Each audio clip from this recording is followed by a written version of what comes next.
और आइए अब शुरू करते हैं आज की कवर स्टोरी।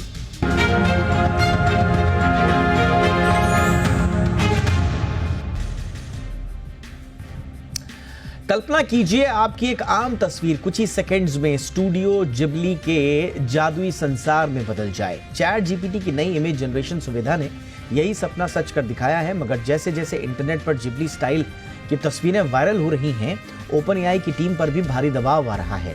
साथ ही साथ इस जबरदस्त ट्रेंड के बीच में कुछ चिंताएं भी उभर कर सामने आई हैं, जिसमें यह कहा जा रहा है कि आप अपनी तस्वीर ओपन एआई को सौंप रहे हैं तो इससे प्राइवेसी कंसर्न भी उभर सकते हैं।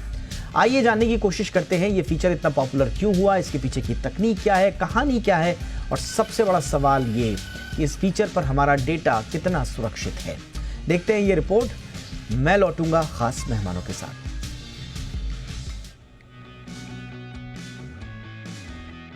एआई की जादुई दुनिया का दायरा दिनों दिन बढ़ता जा रहा है। रोमांच की दुनिया में गोते लगाना हो तो आर्टिफिशियल इंटेलिजेंस से बड़ा हथियार मौजूदा समय में कोई और नहीं है। इसका सबसे ताजा उदाहरण है चैट जीपीटी का सुपर फीचर जिबली। जब से जिबली का जादुई फीचर आया है, सोशल मीडिया पर इसी के चर्चे हैं। हर कोई जिबली से रूबरू होना चाहता है और जिबली के फीचर का हिस्सा बनना चाहता है। जिबली की लोकप्रियता तो देखिए, नेता हो या अभिनेता, आम आदमी हो या खास आदमी, हर कोई इसका दीवाना है। इसकी खुमारी लोगों के सिर चढ़कर बोल रही है। हाल यहाँ तक आ पहुंचा है कि जिबली फीचर ने चैट जीपीटी के रफ्तार को न केवल सुस्त कर दिया, जिसके चलते चैट जीपीटी के सीईओ सैम ऑल्टमैन ने यूजर से गुजारिश की है कि वे जिबली को थोड़ा आराम दें। ये तो है जिबली की लोकप्रियता की चरम सीमा। जाहिर है जिबली के चर्चे तो हमने कर लिए, लेकिन जिबली आखिर कौन सी बला है जिसका जादू लोगों के सिर चढ़कर बोल रहा है, इसे भी समझ लीजिए। स्टूडियो जिबली जापान का एक फेमस एनिमेशन स्टूडियो है। इसे 1985 में हायाओ मियाजाकी और इसाओ ताकाहाता ने इजाद किया था। दरअसल इसकी खासियत इसके हाथ से बने एनिमेशन है, जिसकी दुनिया दीवानी है। सच कहें तो यह स्टूडियो अपने बारीक और डिटेल्स 2D एनिमेशन के लिए जाना जाता है। देखने में भले ही यह कार्टून के पात्र जैसा लगे, लेकिन किसी शख्स या तस्वीर से हूबहू मिलता जुलता जिबली एनिमेशन लोगों को लुभाने का काम करता है। इस एनिमेशन में सामाजिक मुद्दों और मानवीय भावनाओं को दिखाने की कोशिश की जाती है। खासकर फंतासी कहानियों में अक्सर उड़ने वाले शहर, विशाल जानवर इसके पात्र होते हैं। जिबली का क्रेज इतना ज्यादा बढ़ गया है कि दुनिया भर के नामचीन नेता और सेलिब्रिटीज भी जिबली एनिमेशन के साथ साथ अपने आप को जोड़ने से रोक नहीं पाए। भारत के प्रधानमंत्री नरेंद्र मोदी हों, चाहे अमेरिकी राष्ट्रपति डोनाल्ड ट्रंप या फिर फ्रांसीसी राष्ट्रपति इमैनुअल मैक्रो, सभी ने अपनी तस्वीरों को चैट जीपीटी के सुपर फीचर जिबली के जरिए सोशल मीडिया पर साझा किया। देखते ही देखते सोशल मीडिया पर जिबली तस्वीरों की बाढ़ आ गई।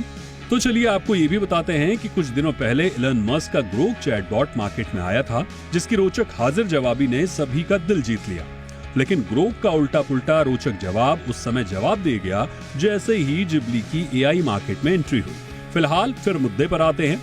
जिबली स्टूडियो के फाउंडर हायाओ मियाजाकी ने साफ किया है कि वे खुद एआई जनरेटेड आर्ट का विरोध कर रहे हैं। उनके मुताबिक आर्ट इंसानी संवेदनाओं का एक अहम हिस्सा है, जिसे मशीनी आर्ट से पैदा नहीं किया जा सकता। तो जिबली का आनंद लें, लेकिन इसका भी एक दायरा है और ये दायरे इंसान ही तय कर सकता है, मशीन नहीं। ब्यूरो रिपोर्ट, जी मीडिया।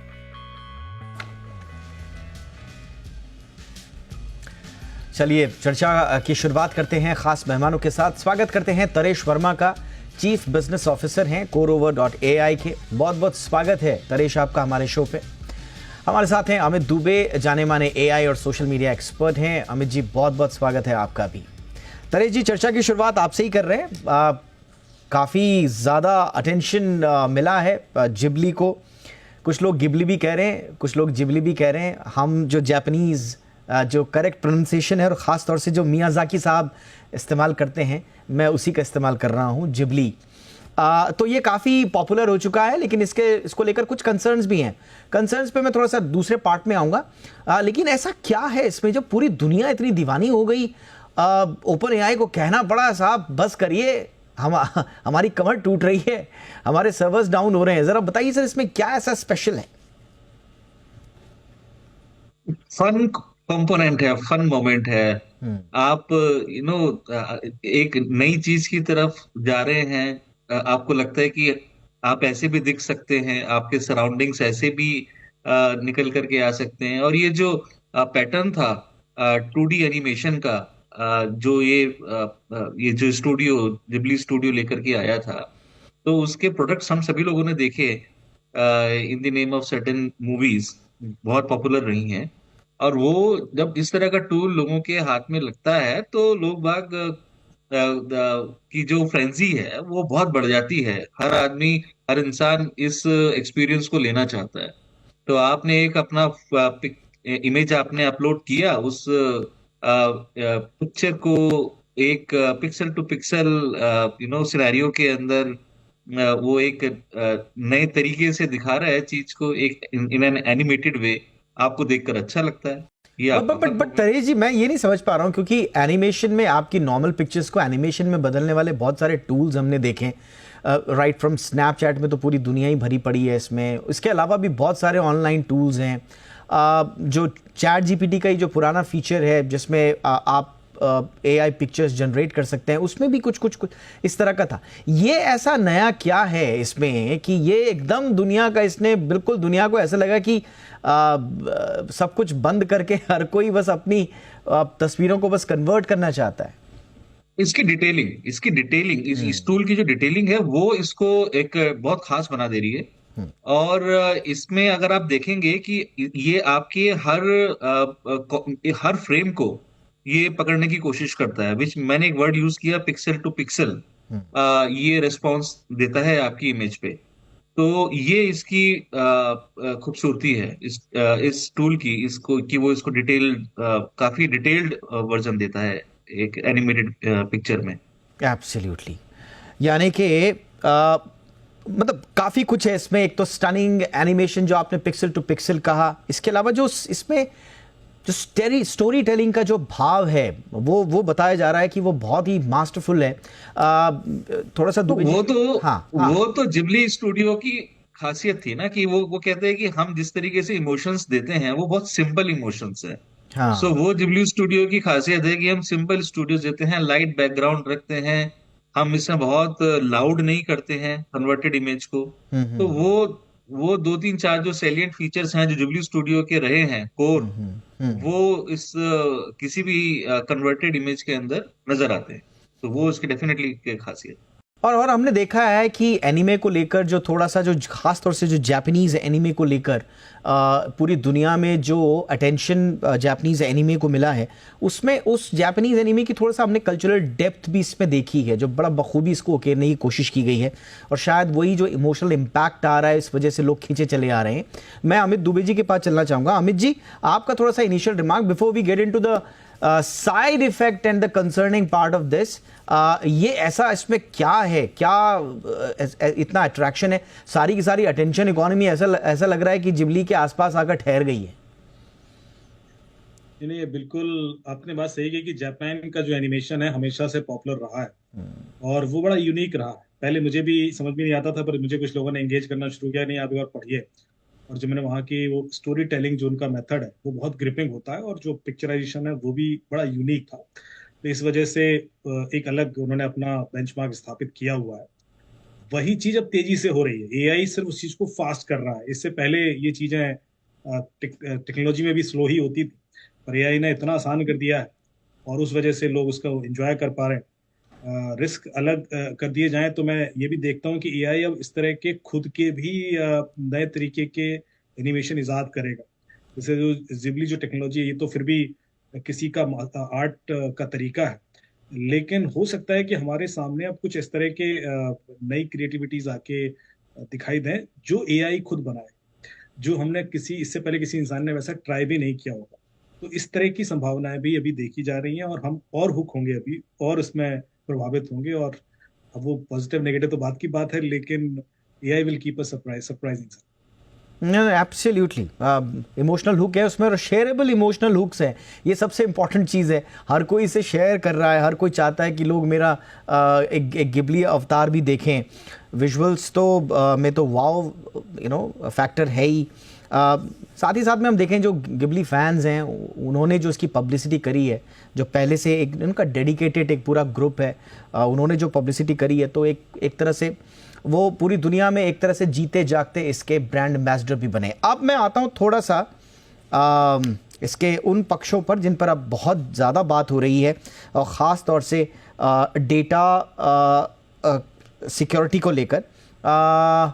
तरेश जी, आपसे ही मैं चर्चा की शुरुआत कर रहा हूं। बहुत सारे साइबर विशेषज्ञ, जो दुनिया के चोटी के साइबर विशेषज्ञ हैं, वो अलग अलग चिंताएं जाहिर कर रहे हैं इस ट्रेंड पर कि साहब आपकी तस्वीरें इस तरह से तो सीधा सीधा डेटा ब्रोकर्स के हाथ में चली जाएंगी, डार्क वेब में चली जाएंगी, इस तरह के कंसर्न्स हैं। क्या आप इन्हें जेन्युइन मानते हैं? देखने का नजरिया ठीक करना पड़ेगा। वो इस तरीके से कि ये जो आर्टिफिशियल इंटेलिजेंस का जो लैंडस्केप है, it has always been data hungry, right. Data की रिक्वायरमेंट तो है। डेटा लोग डिफरेंट तरीके से अभी तक ले रहे थे। ये पर्टिकुलर जो एक मेथोडोलॉजी आप इस केस में देखेंगे बड़ी यूनिक है, इन द सेंस कि लोग बाग खुद ही आके वॉलंटरली अपने डेटा को आपके साथ शेयर कर रहे हैं, जिससे कि एंड यूजर ऑर्गेनाइजेशंस जो जैसे कि चैट जीपीटी है, उसके लिए काम आसान हो जाता है। किन चीजों को लेकर के? इन चीजों को लेकर के कि उनको बहुत ज्यादा आपसे अप्रूवल्स नहीं चाहिए, आप उनको प्राइवेसी पॉलिसी की जो कंप्लायंस है वो ऑटोमेटिकली मिलती है, क्योंकि आप वॉलंटरली डेटा सबमिट कर रहे हैं। जो यूरोप बेस्ड जीडीपीआर के जो लॉज हैं, data scraping from website and something, उस पर्टिकुलर सब्जेक्ट के, वो उससे बच जाते हैं। अब जो हमें कंसर्न लगता है वो ये लगता है कि एक बार हमारे हाथ से तेल निकल गया तो वो जाकर के रहेगा किसके पास। तो जो हमें साइबर सिक्योरिटी के डेटा लीक होने के जो रीजंस रहते हैं वो तो हमेशा रहेंगे, वो अभी भी रहेंगे, कि सर्वर पे कितनी सिक्योरिटी है, आपके एंड लैपटॉप पर कितनी सिक्योरिटी है, आपके सॉफ्टवेयर में कितनी सिक्योरिटी है, और कल की डेट में एंड यूजर ऑर्गेनाइजेशन उस पर्टिकुलर इमेज को या उस पर्टिकुलर डेटा को किस तरीके से यूज करेगा, उसका भी बहुत क्लियर कट जवाब अभी कहीं से आया नहीं है। तो वो कंप्लायंसेस अभी होनी बाकी है मार्केट के अंदर। कंसर्न्स बहुत वैलिड है, बहुत जेन्युइन है, और होने भी चाहिए, क्योंकि अभी तक हमारे इकोसिस्टम में डेटा सिक्योरिटी को लेकर के अभी हम लोगों ने वो दूरी तय नहीं की है। इसके लिए बहुत कॉशियस रहने की जरूरत है। एब्सोल्युटली। अमित जी, थोड़ा सा आप भी बताएं। जीडीपीआर का जिक्र तरेश जी ने किया, और उसको लेकर तो यूरोप में बहुत सारे कंसर्न हैं। 2024 में 300 से ज़्यादा डेटा उल्लंघन के मामले दर्ज हुए हैं, जिसमें कई एआई कंपनीज भी शामिल हैं। तो वहाँ पर इस तरह के कंसर्न्स बताए जा रहे हैं। आप बताइए ये कंसर्न कितने जेन्युइन हैं? दीपक जी, मैं कुछ एग्जाम्पल दूंगा आपको। अभी भी मुझे कई बार जो एयरपोर्ट पर अपना व्यवस्था है कि फेशियल रिकॉग्निशन के थ्रू आपको सीधे एंट्री मिल जाएगी और आप को कम लाइन में लगना पड़ेगा, उस पर सवाल खड़े कर देते हैं कि साहब ये तो हमारा फेस लेते हैं, फेशियल रिकॉग्निशन कर रहे हैं, प्राइवेसी का कंसर्न है, हम तो इसको नहीं यूज करेंगे। और फिर वही अपना फेस ऐसी 50 वेबसाइट एप्लीकेशंस में देते रहते हैं, वहां कोई ना दिक्कत नहीं होती। दूसरा बात कि जो ये गवर्नमेंट का सिस्टम है, इसमें तो फेस आपका रिकॉर्ड भी नहीं होता, सिर्फ फेशियल फीचर्स रखे जाते हैं, और दैट टू इंक्रिप्टेड, वो सिर्फ ऑथेंटिकेशन के लिए यूज होता है, जबकि तो स्टोर नहीं होगा। यहाँ तो आपने डेटा अपलोड करके स्टोर करवा दिया कि अब आप आगे के लिए भी यूज कर लें, वो सारी परमिशन दे दी है। एक क्लियर व्यू करके कंपनी थी, उसने 3 बिलियन से ज्यादा लोगों का ऐसी फेशियल डेटा कलेक्ट किया इलीगली, और उसके बाद लॉ एनफोर्समेंट एजेंसीज को बेच दिया। 3 बिलियन का मतलब है कि हर दुनिया के हर दूसरे बंदे का, तीसरे बंदे का डेटा उनके पास था।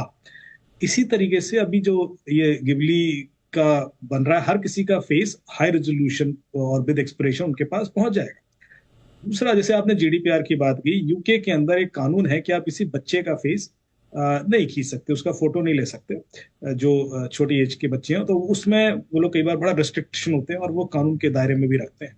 मैंने आपको बताया था कि एक बार हम किसी उसमें म्यूजियम में थे, और हमने कुछ ऑफिसर्स थे, कुछ फोटोग्राफ ले ली, और उसमें कोई बच्चा आगे खड़ा हो गया था। तो गार्ड्स ने आके हमें रोका कि नहीं नहीं, आपने कोई पिक्चर ले ली है और उसको आप डिलीट कीजिए, जिसमें बच्चा भी है। तो फिर हमें पिक्चर डिलीट भी करनी पड़ी थी। अब यहाँ पर तो आप अपने बच्चों की फोटो खुद ही डाल रहे हैं, और सारे लोग डाल रहे हैं।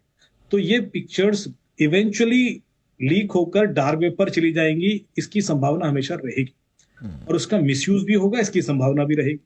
तो ये एक रीजन है। दूसरा, जब ये पिक्चर्स आप डालते हो तो इसमें कई सारा मेटा डेटा भी चला जाता है, जैसे आपकी लोकेशंस भी जाती हैं, डिवाइस टाइप चला जाता है, किस टाइम पर पिक्चर ली गई थी, तो उससे ए एक्स्ट्रापोलेशन होना भी संभावना हो जाएगा। हो सकता है कि 2 साल के बाद आपको एक एआई टूल मिल जाए जो आपको बचपन से लेकर अभी तक की पूरी पिक्चर्स नए तरीके से बना के दे दे, जबकि उसको सिर्फ आपकी एक पिक्चर पता थी, क्योंकि वो एक्स्ट्रापोलेट कर लेगा आगे कि आप कैसे दिखोगे, क्या होगे, और आपके बचपन की भी कर देगा, और ऐसे इतना कंटेंट क्रिएट करके दे देगा कि आप खुद ही कंफ्यूज हो जाओगे कि ये तो पिक्चर्स मैंने कभी खींची भी नहीं थी। ये सब होगा। मैं आपको हिंट दे रहा हूँ कि जो पॉसिबिलिटीज है, अभी तो हम सिर्फ एक छोटा सा टेस्ट लिया है हमने एआई का। एआई अभी क्या करेगा वो तो आगे हमें और सरप्राइज ही करेगा। जो मैं बता रहा हूँ कि ये सब होगा क्योंकि हम डेटा दिए जा, जितना हम आसानी से ल्योर होकर, प्रभावित होकर, इंप्रेस होकर, एक्साइटमेंट में दे तो रहे हैं डेटा, पर उसके दुष्प्रभाव भी सामने आएंगे और दिखेंगे, बड़ी जल्दी दिखने लगे। एब्सोल्युटली, यानी कि आप हिंट कर रहे हैं कि अभी आगे इससे ज़्यादा चौंकाने वाली बातें उभर कर सामने आ सकती हैं जो थोड़ा सा चिंताजनक पक्ष की ओर ज़्यादा होंगी। बट तरेश जी, मुझे बताइए कि एक बात तो मेरे को समझ में आ रही है कि किसी ने अगर अपनी फ़ोटो प्लेटफॉर्म पर कन्वर्ट करने के लिए डाली, तो हमारे पास जो उभर कर सामने आता है, जो हम बड़ा जिससे खुश हो जाते हैं, वो तो हमारी उसका जो जिबली वर्जन है वो हमें दिख रहा है। बट हमारी मूल तस्वीर कहाँ गई, वो कहाँ है सर, वो कहाँ है, और वो कहाँ कहाँ जा सकती है वहां से? वो चली गई क्लाउड में। अभी उस क्लाउड के अंदर एक्सेस कौन कौन कर पाएगा और किस नियत से कर पाएगा वो डिपेंड करेगा। वो आपके डेटा की नियति तय करेगा। हाँ। तो ये तो खैर हल्के की बात है, लेकिन जैसे कि अभी कहा मान्यवर ने कि आप इसके दुष्प्रभावों से बच नहीं पाएंगे, और ये एआई जिस तरीके से आपके डेटा को लेके आपको सरप्राइज करेगी, तो वो that moment of excitement, happiness आपको रहेगा जरूर, लेकिन वो आप ही को खेल रही है, आप ही की चीजों के साथ खेल रही है। कल अगर ये डेटा किसी गलत नियत के घेरे में जाता है, या किसी ऐसे पक्ष के पास जाता है जो कि आपके इम्पर्सोनेट कर सकती है आपकी पिक्चर्स को, और एक ऐसी जगह आपके पिक्चर को यूज कर सकती है जहां पर एक इलीगल एक्टिविटी परफॉर्म हुई, और उस पर्टिकुलर चीज, आपकी इमेज को यूज कर लिया गया, आपके चलो, फैमिली के लोगों को यूज कर वैलिड लिया पॉइंट गया, तरेश जी, आपके वैलिड पॉइंट तरेश जी, लेकिन मुझे एक सिंपल सा, एक क्लियर कट आंसर जरा अगर आप दे पाएं। चलिए ठीक है, वो क्लाउड में गया, क्लाउड में किस किस के एक्सेस है, वहां से डार्क वेब और वहां से बहुत सारे जाल के मुहाने खुल जाते हैं, तो वहां तक तो हम नहीं जा रहे हैं। बट जो कंपनी कह रही है कि साहब मेरे पास ये फीचर है, जो ओपन एआई कह रही है, डेटा ये बताता है कि 70% तक जो एआई कंपनियां हैं, यूजर का 70% तक जो डेटा है वो मॉडल ट्रेनिंग के लिए इस्तेमाल करती हैं। क्या करती हैं कंपनीज हमारे डेटा का, चाहे वो फोटो फॉर्म में है, चाहे वो टेक्स्ट फॉर्म में है, वो 70% डेटा का क्या किया जाता है? डेटा ट्रेनिंग के बहुत सारे एट्रीब्यूट्स होते हैं। उन एट्रीब्यूट्स के तहत उस फ्रेमवर्क के अंदर उस डेटा को ट्रेन किया जाता है। ट्रेन करने का मतलब होता है कि एक पर्टिकुलर डेटा पॉइंट आपके किसी ना किसी सवाल का जवाब दे रहा हो, किसी एट्रीब्यूट का जवाब दे रहा हो। मेरी एक इमेज है, मेरी इमेज में मेरे मेरे eyelashes could be one of the attributes. My मेरे जो बोलने का तरीका है, हालांकि पूरी जो एआई है कन्वर्सेशनल और नॉन कन्वर्सेशनल एबिलिटीज पे डिवाइडेड होती है, लेकिन ये नॉन कन्वर्सेशनल जरूर है, ये जो इमेज की हम बात कर रहे हैं, लेकिन इसके अपने एट्रीब्यूट पॉइंट्स होते हैं। उन एट्रीब्यूट्स के ऊपर उस पर्टिकुलर डेटा को ट्रेन किया जाता है, तभी वो कलेक्टिवली एक उस लहजे में आती है, वो एक रेस्पॉन्स जनरेट कर पाएगी। जो रेस्पॉन्स जनरेट होता है वो आर्टिफिशियल होता है, इसलिए इसको आर्टिफिशियल इंटेलिजेंस कहा जाता है। बट तो तरेश जी, जितना उस डेटा या उन पिक्चर्स के पास जो एआई कंपनीज हैं, एआई प्लेटफॉर्म है, उसका तो नियंत्रण 100%, 100% नियंत्रण है उस डेटा पर, उस पिक्चर पर। तो क्या ये एज ए यूजर मेरे लिए पॉइंट ऑफ कंसर्न नहीं होना चाहिए? पॉइंट ऑफ कंसर्न होना चाहिए, इसीलिए हमारे यहाँ पर अभी इसको ड्राफ्ट किया जा रहा है, data security, data privacy, data compliance laws के नाम पर, कि कोई भी पर्सनल डेटा, देखिए पर्सनल डेटा की एक अलग डेफिनेशन है, वो इंक्रिप्टेड फॉर्मेट में रहना चाहिए, वो कभी यूज नहीं होना चाहिए। उसको यूज करने के लिए आपको यूजर की परमिशन की रिक्वायरमेंट है, और उसके लिए भी उसके जो एथिकल यूजेस हैं, उसके जो उस even that complied that classified information, उसका भी एक यूसेज डिफाइंड है। ठीक है, तो उसको उसी को हम एथिकल डेटा कंप्लायंस भी बोलते हैं। ओके। तो ये सारी चीजें हम आज की डेट के अंदर, मैं आपसे मिला, आपसे मिलने के बाद में जरूरी नहीं कि मैं ये बात तीसरे आदमी को बताऊं कि मैंने आपसे क्या बात की, ये मेरे एथिक्स हैं। हम्म। लेकिन कल मैं बाहर जाता हूँ और उस बात को पब्लिक कर देता हूँ फॉर फॉर टू एनीबडी, कोई पूछे या ना पूछे, ये अनएथिकल बिहेवियर। एक छोटा सा एग्जांपल मैंने आपको दिया। बिल्कुल। सिमिलरली जो डेटा पॉइंट अभी कंपनी एआई कंपनीज के पास चले गए हैं, वो इसको किन पॉजिटिव और एथिकल फ्रेमवर्क के अंदर एट्रीब्यूट्स पे यूज कर रहे हैं, वो एक समझ है, और उसी की ये लड़ाई है, और ये लड़ाई बहुत लंबी चलेगी। एब्सोल्युटली, और बिल्कुल ये ये बड़ा जो बड़ा ओपन और वेग भी है कि आपने नैतिकता के भरोसे छोड़ा हुआ है सब कुछ, बाध्यकारी जैसा कुछ चीज नहीं है। अमित जी आपके पास आऊंगा। $13 बिलियन का मार्केट है सर, ये डेटा ब्रोकर्स का जो बाजार है। 25 में और भी बढ़ेगा ये, अभी तो और भी आएगा, और इसमें जो फोटोग्राफ्स हैं वो भी इसमें आएंगी। कहाँ हमारी फोटो जा रही हैं, क्या जा रही हैं, जो सोशल मीडिया पर हम जितनी भी तस्वीरें शेयर करते हैं, वो वैसे भी छोड़ दीजिए जिबली का ट्रेंड, वो वैसे भी जो हम सोशल मीडिया पे डाल रहे हैं, आप ही से हमारी कितनी बार बातचीत हुई है, प्रतीत होता है कि 50% तस्वीरें स्क्रैपिंग के लिए ऑलरेडी अवेलेबल है वहाँ पे भी। तो इतने बड़े एक ऐसे समंदर में हम रह रहे हैं जहाँ पर खतरा ही खतरा है।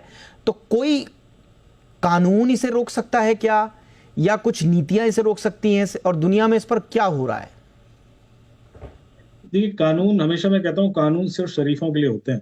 कानून उन लोगों के तो नहीं होंगे जो नेगेटिव यूज करेंगे इस टेक्नोलॉजी का, और जो कानून के दायरे में इस्तेमाल कर रहे हैं वो तो पॉजिटिव यूज ही ज्यादा करें। तो कानून की वजह से नेगेटिव यूज पर लगाम लगना मुश्किल लगता है मुझे। मैं आपको एग्जाम्पल दूं कि अभी मान लीजिए इतना पॉपुलर हो गया, जैसा आपने कहा है कि दुनिया में 8-8.5 बिलियन लोग हैं, 6 बिलियन जितने भी इंटरनेट पे लोग हैं, 4-4.5 बिलियन, उन्होंने सबने अपनी पिक्चर उस पर डाल दी है। अब एक वो डेटा पहुंच गया डार्क वेब में। अब किसी बंदे का खुराफाती दिमाग चला, उसने एक टूल बना लिया कि मैं किसी बंदे को तुरंत पहचान दूंगा, चाहे वो किसी भी एंगल से मुझे थोड़ा बहुत दिख जाए। तो फेशियल रिकग्निशन तो अभी इतना इफेक्टिव हो ही गया। तो अब आपको कोई परमिशन नहीं चाहिए, कुछ नहीं चाहिए, किसी भी जगह लीगली इलीगल आप ट्रैक करके उस बंदे को पहचान सकते हो कि वो कहाँ है, क्या कर रहा है। ये हो रहा है ऑलरेडी। जैसे आपने अलेक्सा के पास जाइए, पूछते हैं कि अलेक्सा हुआ हमारी, तो वो बता देता है 3 शब्द सुन के कि आप ये हैं, क्योंकि आपकी आवाज पहचानता है। तो जिनके पास भी आपका डेटा है वो आपको रिकग्नाइज तो करते हैं, चाहे वो फेसबुक हो, चाहे इंस्टाग्राम हो। हाँ, रिस्क ये है कि ये डेटा यदि कहीं बाहर चला गया तो वो भी कर लेंगे, और वो ऐसे करके वो लॉ एनफोर्समेंट एजेंसीज को दे रहे हैं या गलत जगह इस्तेमाल कर रहे हैं, वो आप कंट्रोल नहीं कर पाएंगे। इस वजह से खतरा। तो एक तो ये चीज मैंने एग्जांपल दिया। दूसरा क्या है कि इसमें कई बार, सॉरी अमित जी, मैं यहाँ पर आऊंगा। आपने तो थोड़ा सा ना दिमाग के चक्षु खोल दिए। आपने कहा जो चेहरे की पहचान वाला है, फेस रिकॉग्निशन, तो अगर वाकई में हमारा चेहरा हर जगह मौजूद है और उनको मैनिपुलेट करने की भी ताकत लोगों में है, तो ये जो डिवाइस अनलॉक के लिए हम लोग चेहरे की पहचान वाला फीचर यूज करते हैं, इसको सर बंद करना पड़ेगा, उसकी जगह पिन विन का इस्तेमाल करें। बिल्कुल सर, यही मैं सारी चीजें की हिंट दे रहा था कि जितने सिक्योरिटी प्रोविजंस हमने बायोमेट्रिक रखे हुए हैं, चाहे वो पासपोर्ट वाले हों, चाहे वो आपके सिक्योरिटी सर्वर के एक्सेसेस हों, मोबाइल फोन के एक्सेसेस हों, हर जगह कल के दिन एक ऐप आ गई कि आप बंदे का नाम बताओ, बाकी हम अंदर कर देंगे, या हम ऐसा सिस्टम क्रिएट कर देंगे। सारी पॉसिबिलिटीज हो सकती है, संभावना हो सकती है। तो ये अभी तक हम फिंगरप्रिंट क्लोनिंग से परेशान थे, अब हम फेशियल रिकग्निशन से भी होंगे। एआई ये करेगा, ये आगे जाके इंसान की वो सारी चीजें क्लोन कर पाएगा जिस चीज को हम यूनिक पॉइंट बनाकर सिक्योरिटी अचीव करने की कोशिश करते थे। सिक्योरिटी के लिए सफिशिएंट अब नहीं रहेंगे और हमें कुछ दूसरे तरीके इस्तेमाल करने पड़ेंगे। आपको पता है आवाज भी क्लोन हो रही है, बायोमेट्रिक भी क्लोन हो रहा है, फेस भी क्लोन हो रहा है। तो हमारी ऐसी कौन सी यूनिक आइडेंटिटी बची है जिसके तहत हम कल के दिन आइडेंटिफाई कर पाए कि ये बंदा अवतार है या रियल है। और अवतार भी 10,000 बन के आ गए सामने, और सब के पास वो बायोमेट्रिक वेरिफिकेशन प्रोसेसेस भी हैं जो कोई एआई ही वेरीफाई कर रहा है, उसके पीछे कोई इंसान भी नहीं है जो 2% देख ले। और जितनी ज्यादा हाई रेजोल्यूशन पिक्स हम डाल रहे हैं, एडवांस अपने वॉइस सैंपल्स डाल रहे हैं, ये भी है सर, उनको ट्रेनिंग के लिए तो स्क्रैप किया जा सकता है। जितनी बढ़िया तस्वीर होगी, हाई रेजोल्यूशन होगा, उतना तो एआई का काम कम हो गया। तो इससे भी बचना है सर कि बहुत ज्यादा हाई रेजोल्यूशन वाली नहीं डालनी है, अनाप शनाप। बिल्कुल हाई रेजोल्यूशन नहीं डालनी चाहिए। हाई रेजोल्यूशन तो इमेजेस बिल्कुल अवॉइड कीजिए और खास तौर से उसमें मेटा डेटा भी हटा दीजिए। मेटा डेटा हटाने का सिंपल सा तरीका है कि उसको किसी सोशल मीडिया प्लेटफॉर्म पहले सेंड कीजिए, व्हाट्सएप पे, तो वो मेटा डेटा वैसे ही स्क्रैप कर देता है। उसके बाद उसको यूज कीजिए, खींच के सीधे पोटे दी ओरिजिनल फोटो है उसको नहीं अपलोड कीजिए चैट जीपीटी, तो उससे काफी डेटा हट जाएगा। क्योंकि यदि उसको मेटा डेटा मिल गया तो वो और मैप कर पाएगा आपकी आइडेंटिटी से कि आप हैं कौन। और आप तो अपलोड कर रहे हैं तो अपने आईडी से कर रहे हैं, यदि आप अपनी ही फोटो डाल रहे हैं तो डेफिनेटली वो उस चीज की मैपिंग हो चुकी है और वो विद मैप डेटा कहीं ना कहीं चला जाएगा। और फिर आप मल्टीपल फोटोज डाल रहे हैं, फिर आप अपने घर के बाकी सदस्यों की भी डाल रहे हैं, तो ये रिस्क आप बढ़ाते चले जा रहे हैं। जो कि कोशिश कीजिए कि लो रेजोल्यूशन में रहे तो ठीक रहेगा। कल के दिन यदि कोई एआई मिसयूज करता भी है तो आपके लिए रिस्क कम रहे। हम रिस्क को मिनिमाइज कर सकते हैं, जीरो करना तो इम्पॉसिबल है, क्योंकि हमें इस फ्लो का पार्ट भी बनना है। थोड़ा सा कॉन्शियस रखकर मिनिमम फोटोज डालें और एक्सपेरिमेंट के लिए ठीक है। ऐसा ना हो कि आप, मैंने देखा है लोग तो अभी इतने क्रेजी हो गए कि हर दिन एक फोटो आ रही है उनकी ज्वेलरी में, तो ये तो कुछ ज्यादा हो जाएगा। क्योंकि हर तरह का किसी ने लिखा भी है एआई कंपनीज के लिए काम सॉल्व हो गया, थर्ड पार्टी की जरूरत ही नहीं है साहब डेटा इकट्ठा करने के लिए, लोग वॉलंटरली दिए जा रहे हैं। आपने मल्टी बिलियन बिजनेस खड़ा कर दिया बिना कोई खर्चा किए, बताइए। और ऐसा बिजनेस जिसमें इतनी कमाई हो रही है या इतना डेटा इकट्ठा हो रहा है कि मालिक परेशान हो गया, कह रहा है भाई रुक जाओ, थम जाओ, नहीं तो हमारी कमर टूट जाएगी, इतना हमें डेटा से माला माल मत बनाओ। सो एनीवेज, जैसा कि दोनों हमारे महानुभावों ने कहा भी कि अगली बार कोई एआई ट्रेंड आए तो इसका इस्तेमाल कीजिए। आप भी ट्रेंड में रहिए, हम आपको ट्रेंड में नहीं रहने की बात नहीं कह रहे हैं, बट प्लीज़ ज़रा सोच समझ के अपनी गोपनीयता को बचा के, वो ख़ास तौर से हाई रेजोल्यूशन और बार बार अनाप शनाप पिक्चरें न डालें। इस्तेमाल करें एआई का, ट्रेंड का अपने एंटरटेनमेंट के लिए या थोड़ा बहुत नेटवर्किंग वगैरह के लिए, जो भी आप मिनिमम काम करना चाहते हैं, बट किसी के हाथ की कठपुतली ना बन जाएं आप, इसका ध्यान रखिएगा। बहुत बहुत धन्यवाद Taresh Verma ji, thank you so much. Amit Dubey ji, thank you so much आप दोनों के इनसाइट्स के लिए। ये थी हमारी कवर स्टोरी।